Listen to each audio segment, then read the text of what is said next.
Right here. Right now. A waste of time. The verdict cannot be overturned. Allow me to speak my opinion. In all court proceedings, it is our duty to prevent an inaccurate verdict. In order to make sure no mistake has been made, every witness should be heard.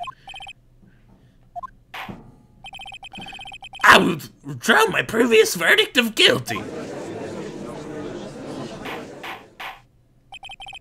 Mr. Von Karma, I order you to call this new witness to testify. Now! What? The court will adjourn for a 5-minute recess. After that, we will hear this new witness. Court is adjourned.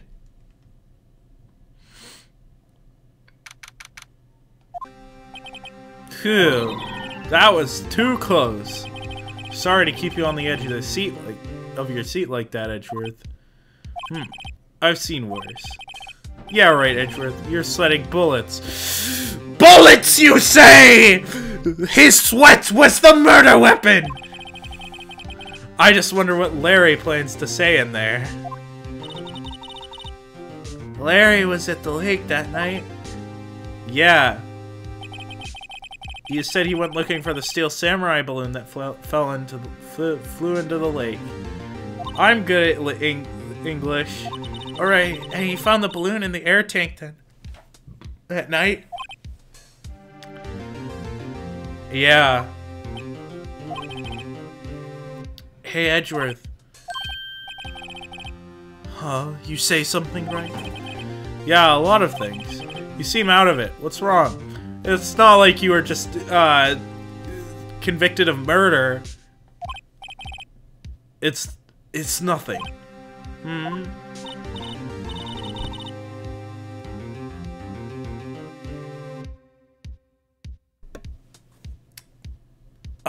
Mr. Edgeworth, there's something I've been meaning to ask you. What's that? Why are your fingerprints on the murder weapon? Oh.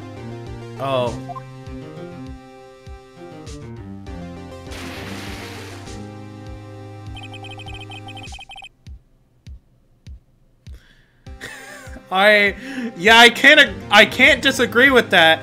I remember in the last case, I almost had an aneurysm. So I can't agree, it did get my heart pumping. When he fell into the lake, I went into a daze. I couldn't understand what had happened. I couldn't think straight. I am, of course, gay. That is why I could not think straight. Haven't you seen all the fan art and I'm forgetting the words. I picked it up without thinking. I didn't have a reason, really. I see. Right. Yeah? This might be our chance. Our chance? It runs over, starts making out. Von Karma has only ever run perfect trials.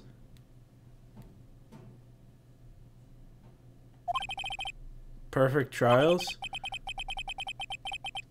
Perfectly prepared witnesses, perfectly complete evidence. That's the secret to his success. This is the first time he's ever had to deal with something unexpected. He has to let someone he hasn't even talked to testify before the court. And that someone is Larry. What are you getting at? It's likely his testimony will be full of holes, right? That's right, Nick. No 10-minute trial this time. We'll milk this one for all it's worth. Yeah, Larry, if you can count on Larry for anything, it's testimonies that are full of holes. Hey, it was 15 minutes. 15!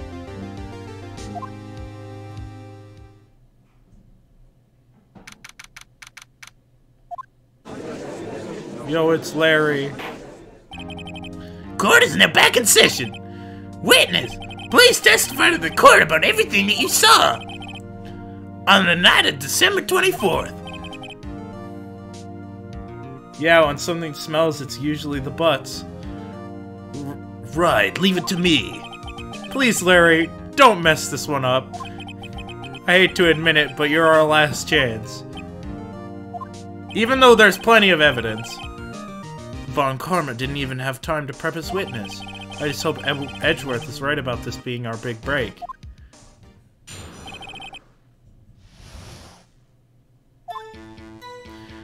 That night, I was out in a boat on the lake.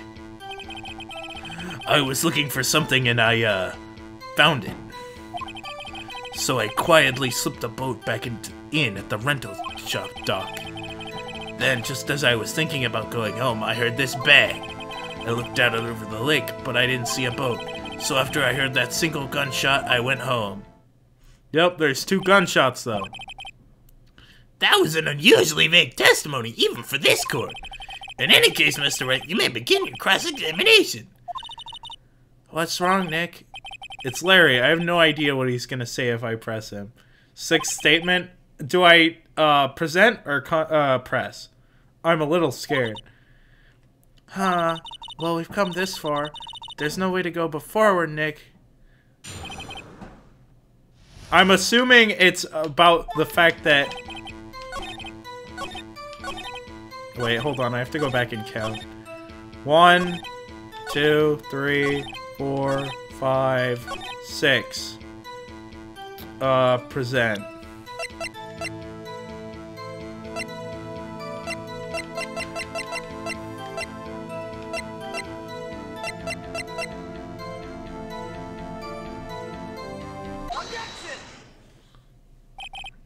Wait a sec, Larry. What? You only heard 1 bang? You're sure? Yeah, that's what I said.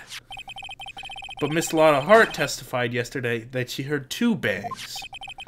And the old man just now said the same thing. They both heard 2 gunshots that night. Huh? Were you even listening? Were you paying attention at all to what they said? Yo, Nick, please. Huh? You know, something's been bothering me. I'm a witness, see? I'm like a customer here. So you gotta treat me like nice and stuff, okay? Mr. Butts! What? You only heard 1 gunshot? Are you sure? Well, to tell you the truth, I'm not sure. Eh? Not sure? How could you not be sure? Yeah, well, I, might have missed the other gunshot. I was, listening to something else. Something else? My radio, dude. With my headphones. What? And stop that booing! I know your music taste is garbage, but stop it! Mr. Butts, you listening to the radio with your headphones? Yeah, so what? That a crime? I listen to my radio. Everybody listens to the radio. What's the big deal? Mr. Von Karma, your opinion? Waste of time. I do not accept this witness, nor his shoddy testimony. Well, Mr. Wright, should he continue his testimony?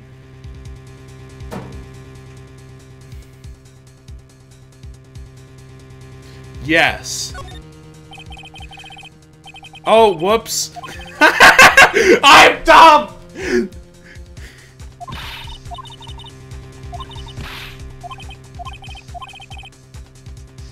Oh. Oh, wait, it just...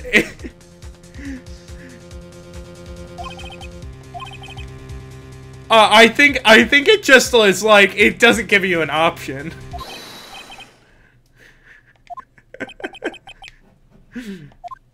It didn't give me an option.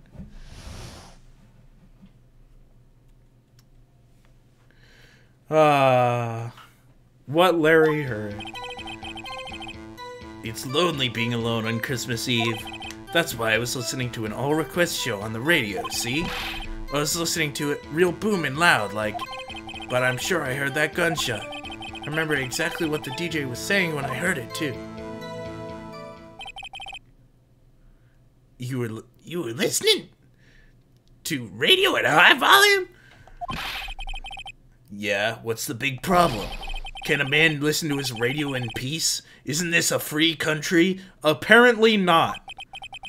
I truly believe Larry has no idea what the problem there is.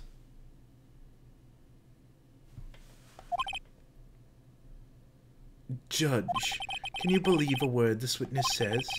What he heard was probably nothing more than a drum beat from the radio. True enough, it is difficult to believe this testimony. Wait, Your Honor. The witness said he remembers exactly what the DJ said when he heard the gunshot. Excuse me? DJ? What? How do you not know what a DJ is? An announcer, the guy who says things on the radio. Anyway, what this means is, when he heard the sound, no music... Why did they include that? Did they think people wouldn't know what a DJ is?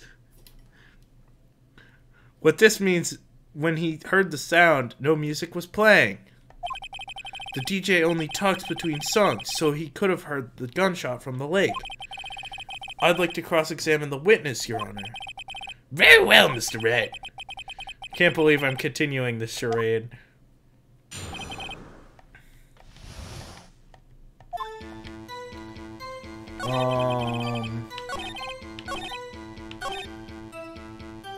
Alright, press the final statement. What did she say? Mr. Wright, please cease this pointless questions. What possible good could knowing what a radio DJ said do to us? Indeed, Mr. Von Karma has a point. Allow the question only. We should care, because we should know, we would know exactly when the shot was. Yep. We should care, Your Honor. Of course we should. Why? Well, how do you know if we don't ask, hmm? Very well. Mr. Butts, please testify to the court. What was the radio announcer saying when you heard the gunshot?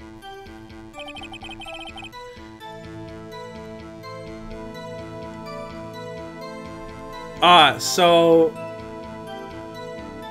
I think I have to present on this.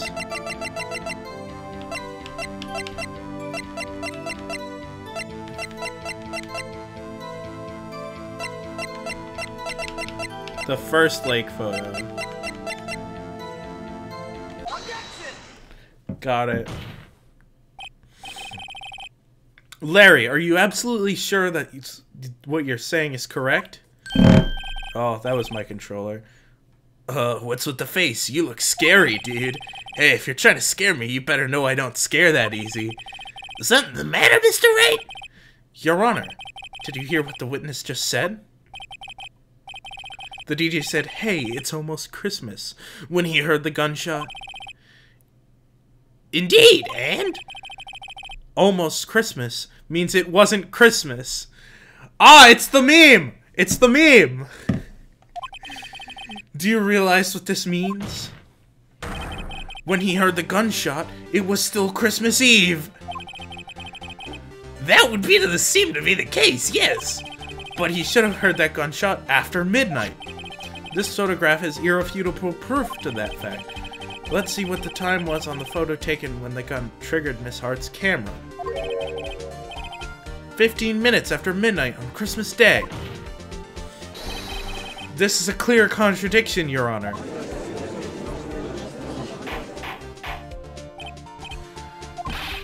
What does this mean? The two prior witnesses heard gunshots after midnight. However, this witness says he heard a gunshot before midnight. Judge, the answer is simple. The current witness is plainly mistaken. Just look at him. Sus! He is so sus! What do you mean? Have you heard of Among Us, Von Karma?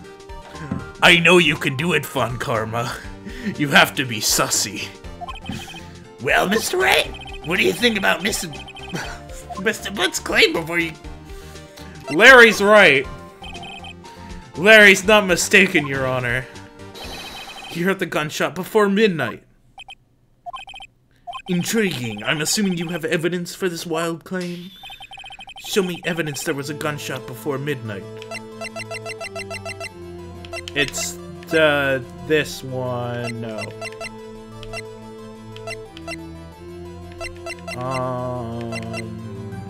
Wait, where was that picture go? Ah, there we go. Look at this photograph!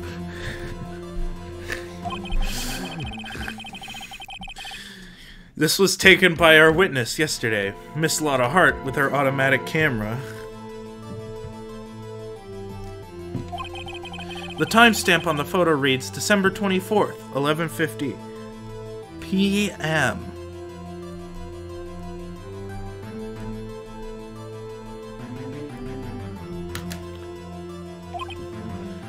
Oh? But there's nothing on the lake in this picture. Your Honor, the real issue here is not why nothing is shown in this photograph, it is why this photograph exists at all. What do you mean? Your Honor, this photograph was taken at an automatic camera. That camera was set to go off in response to loud noises. Aha! Correct. There was a loud noise on the lake at 11:50 p.m. That is why this photograph was taken. In other words, when Larry heard that gunshot, it was most definitely still Christmas Eve. Indeed, it would seem that is the case. Then where does that leave us? Mr. Hart testified that she heard the gunshots after midnight. Are you claiming she was mistaken? Yes! Not at all, Your Honor. It is the fact that the camera also triggered at 15 minutes after midnight. Your Honor, that night there were 2 sets of gunshots with a 25-minute pause between them. What? Why would this be? Don't be fooled, Judge. That camera was set to respond to loud noises. Yeah? And? There is no proof that the loud noise was at 11:50 was a gunshot. Why, the witness could have sneezed, triggering the camera. Hey, my nose. Yeah, that was the wrong... Hey, it's me, Lotta Hart! Hey, man, my nose was clear that night, man. Clear. Well, Mr. Wright, there's no turning back now. Can you prove that the loud noise was indeed a gunshot? Please show the court evidence if you have any. Fired 3 times. This is my evidence. The murder weapon? Something about this pistol was bothering me, Your Honor. There were 3 shots fired. Both of the witnesses who testified yesterday who heard 2 gunshots. However, the murder weapon was fired 3 times. Yes! Finally! I was trying to bring that up the whole time, but the game is dumb. Only now have I realized the truth. The 3rd shot was the shot Larry heard just before midnight.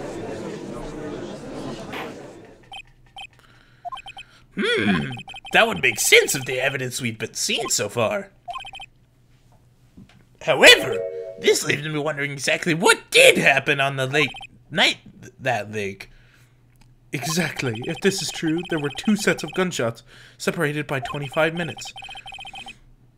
One at 11:50, another 15 minutes after midnight. Why, I ask you? Why? Oh, I'd better think of something quick. Wait a second. Gunshots separated by 25 minutes. Ah! What's wrong, Nick? I have it! I have it! Huh? Finally! Phoenix didn't need... Huh? Yeah, of course I remember. The murder in this case had the same idea as the murder in the last case. Yeah! Real clever! Aha! The writers are reusing ideas! I've done it!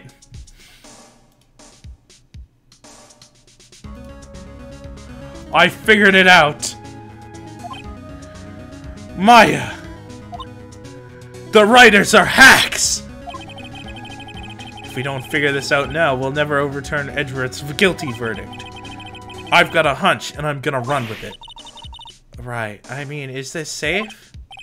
Safe? We've already gotten a guilty verdict. We have nothing to lose. You just watch and let me know if I say anything that sounds fishy, okay? Right, Nick. Your Honor, Yes, Mr. Rat? testimony just now has been cleared up this entire case. What do you mean, Mr. Rat? So you finally realize the truth? There can be no other murderer here other than Miles Edgeworth himself.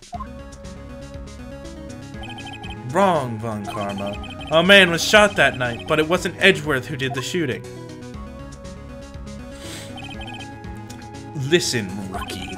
Take a deep breath and consider the facts. At the time of the murder, one boat was on that lake. This was shown by the witness's photograph. The defendant, Edgeworth, and the victim, Robert Hammond, were on the boat.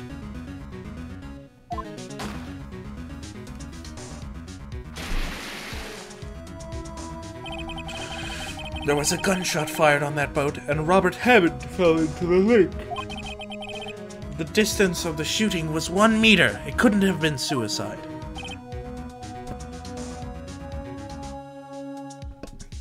Well, the guilty party has to be the other man on that boat. I admit, it's hard to imagine any other possibility. Yes, but this assumes that the victim was shot at 15 minutes after midnight. What do you mean by that, Mr. Wright? We have photographic evidence of the time of the shooting. The timestamp on the photo says 15 minutes after midnight. But Larry heard a gunshot 25 minutes before that. Robert Hammond was killed then, 25 minutes before the shot on the lake.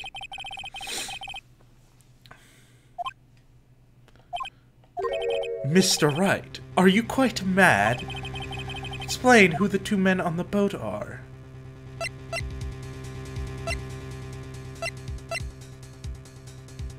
Yeah, that's what I was thinking. Of course it was Edgeworth and the murderer. After the murderer killed Robert Hammond at 11:50, he assumed the guise of Mr. Hammond and met Edgeworth. What? Are you serious? Yes! Edgeworth won't tell us why he went to the lake that night. However, I have a hunch. That night, Robert Hammond called Edgeworth to the lake. Now, Edgeworth didn't know Robert Hammond's face that well. That's why he didn't suspect anything when the murderer took Robert Hammond's place. I'm not sure what to make of all this. Ludicrous. Mr. Rat, tell us the name of the murderer then. The murderer's name? Right, it's... I don't know the name. Actually, I don't know the murderer's name. You don't know? Bah, again, you waste my time. I don't know because he never told us. Yes, it was Dad! The murderer is the caretaker of the boat shop. That old man. At 11:50, he was the one who killed Robert Hammond. I don't get his motive, but sure. Where did he do this? There weren't any boats on the lake then. Why would he have to go all the way down on the lake to shoot someone? May I suggest that the real scene of this crime was not on a boat? What? Well then, where did the murder take place? It's somewhere hidden. It's somewhere hidden. It's the boat shop. Haha! Here, of course, the boat shop, where he lives. That way he could meet with the victim without anyone seeing it. Do you have proof that the boat shop was the scene of the crime? Recall Larry's testimony, if you will.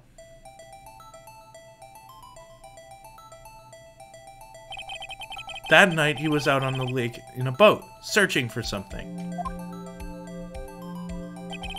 He finds it and returns the boat.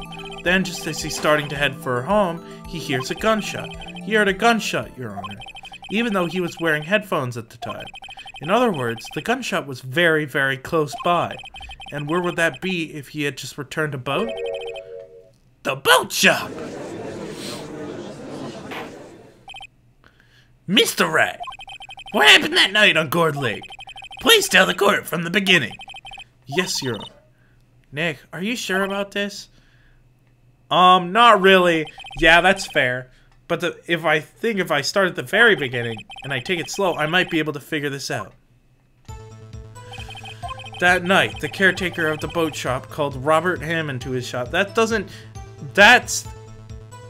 It's not enough of a bad pun. I don't believe it.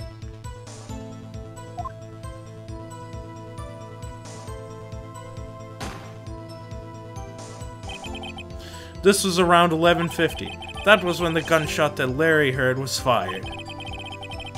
After that, the caretaker put on Robert Hammond's coat. He became Robert Hammond. Then he got in the boat with Edgeworth and went out into the middle of the lake. Then who fired the pistol in the boat, Mr. Wright?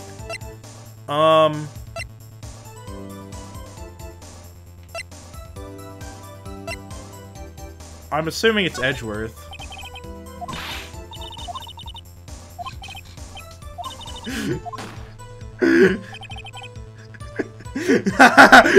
No penalty. Of course, it was the murderer who shot the pistol. He shot twice. Both missed Edgeworth on purpose. Wait a minute. Yeah?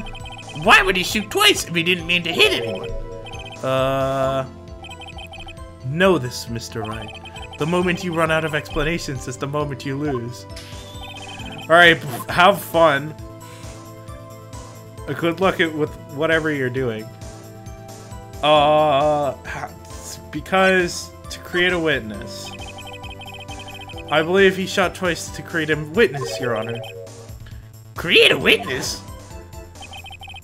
The murderer lifts his pistol and fires one shot. That ensures that anyone who heard the shot would look at the lake. Indeed, Miss Hart did exactly that after hearing the first gunshot. Next, the murderer waits a bit and he fires again. Then, the murderer jumps from the boat himself, leaving the pistol in the boat behind him. I see! To someone looking from the edge of the lake, it would appear that one of the men on the boat had shot the other. I don't know, this doesn't seem stupid enough. It's not stupid enough. This seems like an actual, like, well thought out murder plan. The murderer didn't know about the automatic camera, of course. That's why he shot twice, to draw attention to the boat. Once you realize that, everything else falls into place. The boat shop caretaker swam back to his shop. Then he put Mr. Hammond's wet coat back on his body. Then he threw the body into the lake. This is what happened, Your Honor.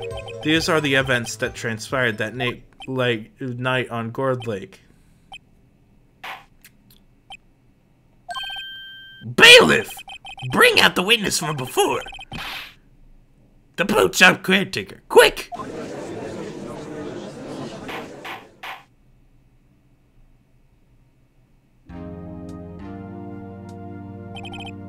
Very well, while we were waiting for the caretaker, let me do a little jig. Let me do a little dance. Your Honor, we're in the middle of a murder. No, I need to do a little tap dancing. And he gets on his little hat and a cane. He already has the cane, but he gets on his little hat and he starts doing a little jig. Your Honor. Right, well, we're back. I would like to ask the defendant, Miles Edgeworth, a few questions. Mr. Edgeworth, please take the stand.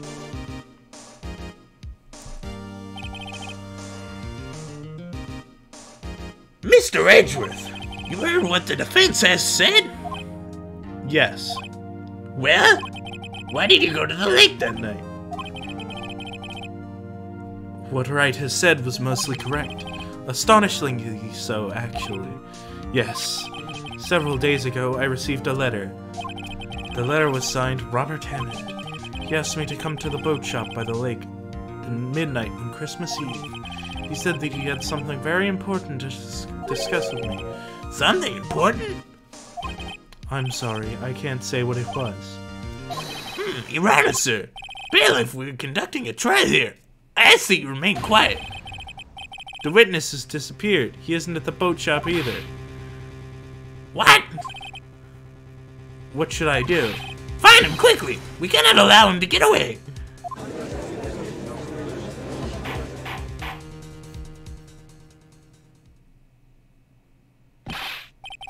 Mr. Von Karma, your witness has disappeared! A search warrant has already been issued. It goes without saying that we cannot declare a verdict under these circumstances. I'll extend a trial until tomorrow, the final day allowed. I request that the police department utilize all its forces to find that witness. Am I understood? One more thing. Just who is that boat shop caretaker? I think his identity has become very important to this trial.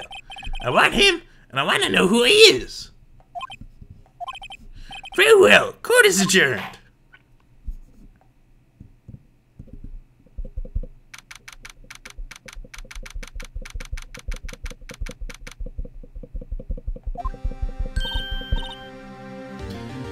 Yay, Nick, you did it. Yeah. Well, at least we got it out from under that guilty verdict. And what about Larry? That was something else. Even Von Karma didn't know what to do with his testimony. Yup, that's generally how Larry works. Larry really helped us out. Sure, once I sifted through his unique testimony. Still, he did save us. I just wish our cases weren't so down to the wire all the time. I know what you mean. Sometimes I feel like it's us on trial instead of our clients. Hey, Edgeworth. Mr. Edgeworth? Did you say something? Don't look so pained. I mean, it looks like you're probably gonna get off the hook. You could try to smile just a little. Relax. I'm sorry, but I fear it's not over for me just yet. What do you mean? Right. There's something that's been troubling me for a long time now, and I don't know whether or not to tell you. Edgeworth? No, there's so little time left. I want to tell you, to get it off my chest, but... I can't make up my mind. What's this about, Edgeworth? It's a nightmare I've had. This is not admissible in court. Nightmares are not admissible in court. A memory of a crime that I committed. A crime you committed? A memory of a murder. Oh, so you did commit murder. Edgeworth committed murder. Alright, well...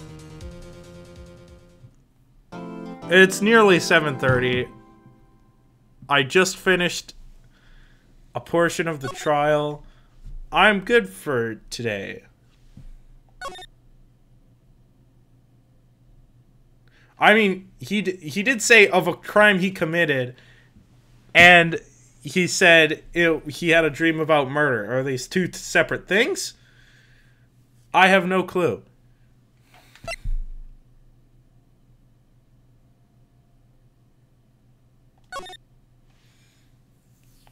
Well, I think that's all I'm going to do for today.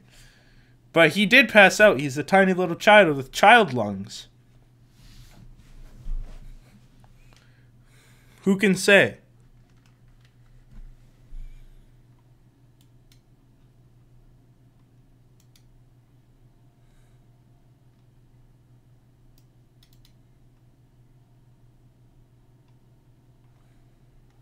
Well, goodbye now.